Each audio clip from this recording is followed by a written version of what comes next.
If you had to describe My State MLS in one word, just one word or one phrase, what would it be? Competition.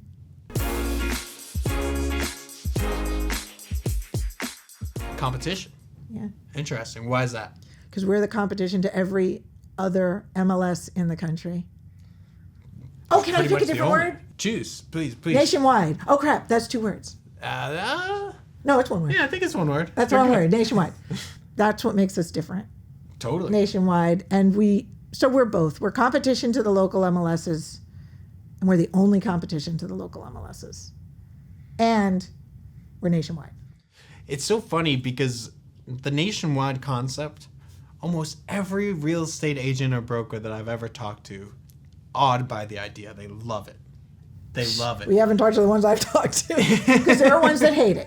Of course. I mean, you wanna keep people out of your market. That's to lower competition.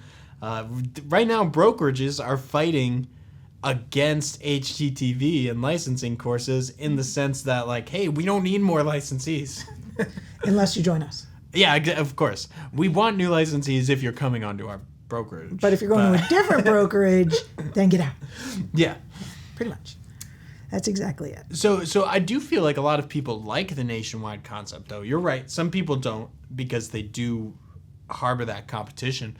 But a lot of people, they hear nationwide MLS and they still apply what they expect from their local MLS to the nationwide MLS. Yeah, they do. Mm-hmm. And what would you tell someone to, like, take that one-word answer, nationwide, and describe the reason why maybe when they get in the system, it doesn't feel like what they're expecting? Right. Well, you can list anywhere you're licensed. And in the local MLS, you can't. So their software is built completely different. It's just really built around their local market. The nationwide is built for people who want to work in their entire state or if they're licensed in multiple states.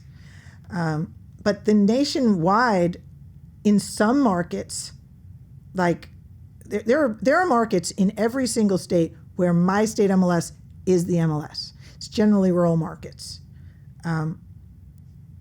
It's not, there's these big conglomerate MLSs with multiple boards that all formed them, and generally those guys, run the show in their markets. Yeah. But there's a lot of rural markets out there that could not afford to have their own individual MLS. So through My State MLS, they get their own MLS. Yeah. And all the listings in that market are in My State. And Totally. so there are markets where we are the MLS. In the Hamptons, we run the multiple listing service for the Hamptons, East End LI. So on that point, I mean, I agree 100% with how the smaller brokers that use My State feel. Like, let's say we lived in Kentucky, which we don't. Just for random sake, let's say we live an hour away from Louisville in a direction that is extremely rural. Mm-hmm. And our MLS was still Louisville's MLS. Mm-hmm. Right? They're making rules for Louisville. Mm-hmm. But in our city and even in our county, there are whole counties where it's relatively rural and the whole county has like 1,000 real estate agents. That county has such different needs than Louisville. Well, the difference is that the rules that the MLS, that big city MLS makes to restrain the market. And out in the rural country, that doesn't work for them. Yeah. They're like, wait, that doesn't work. I'm trying to sell a 50-acre parcel, and I want to subdivide it into 200 lots, and the MLS rule says I can only put in 10 listings with the same address. But I have 200 lots. Parcels, yeah. So they're not going to let me put in any more than 10. That doesn't work for me. Yeah, that doesn't work. That doesn't work for me. And those But in the city, that doesn't happen. Yeah. I mean, shoot, if you could buy land that'll get you 200 parcels in any large city, do it. You know right what now. You know what else to do? You know what else to do when I go in a little one-horse town, and I've got a little general store with apartments over the top, and I want to list the property for rent and for sale. So I want to list a couple of the units for rent, and then I want to list the whole property for sale. Some MLSs, no. Yes, for rent or for sale. Totally. not both.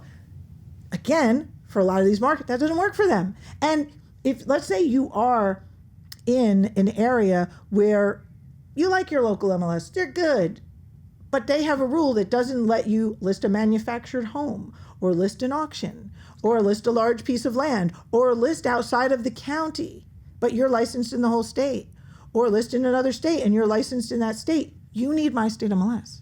100%. I love how you put it. Could you even list just use cases that most local MLSs don't accept, which you pretty much just did? They don't allow open listings. They generally, some of them have rules where they don't allow you to put in more than 10 listings if you're listing a new development, even if there's 200 units to list. There's many that don't let you list for rent and for sale on the same property. We do that. There's many who won't let you list auctions. There's many who won't let you list manufactured homes. Almost no MLS, maybe 10% of the MLSs in the country high side let you list a manufactured home on a land lease. Some don't let you list businesses without real estate. Yeah. So we let you list businesses for sale, like that. Totally.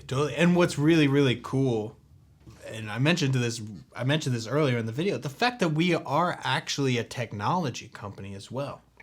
If you have a use case, this specific scenario, I can't list with my local, and then you get a My State MLS account, and you find that you also can't do that with us, then you can report it to us, and we're going to very, very seriously consider it, adding it to the platform, improving our platform. We love member suggestions, and we are the actual tech company. So it's not some bloated, when you request a tech change from your local MLS, they have to request it from Core Matrix Logic. And 2 or 3 years later, they still don't have it. Yeah, I'll maybe. never forget this. I met this one woman. She was from the heartland of this country. I won't say what exact heartland she was from, but she ran an MLS in the middle of the country, and I think CoreLogic was their vendor, their tech vendor, and she goes, I've been waiting 5 years for a rental database. And I'm like, wait, what?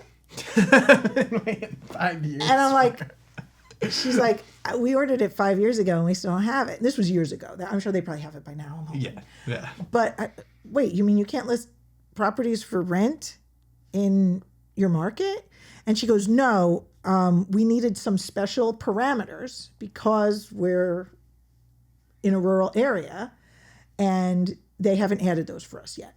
They told us, that they're in the queue. We don't do that. Like, people call me up, they're like, I need a field for a farm that says riding ring. Okay, next day, there. Yeah, exactly, exactly. Literally the next day. There aren't 1,000 middlemen with bureaucracies of their own to go through. I make one call to the tech team. I say, add this field, and it's done. Now, because this will be a video and it'll be public, we will put an asterisk. Like, if you create a request that requires $500,000 worth of dev work, you might not get that. And you're the only person who would ever benefit from it, Yeah, we'll make a business with decision. an asterisk, but. For the most part, it's like small nuanced things. And for the time that I've been with the company, if someone needs a small change in form, a small update, something that helps their business, we do it. We're on it right away. Yeah, of course. I mean, there's no reason to say no. I don't tell people how to do business. I don't know how business is done in every area of the country. Yeah, I run a nationwide MLS, so I defer to the people in that market.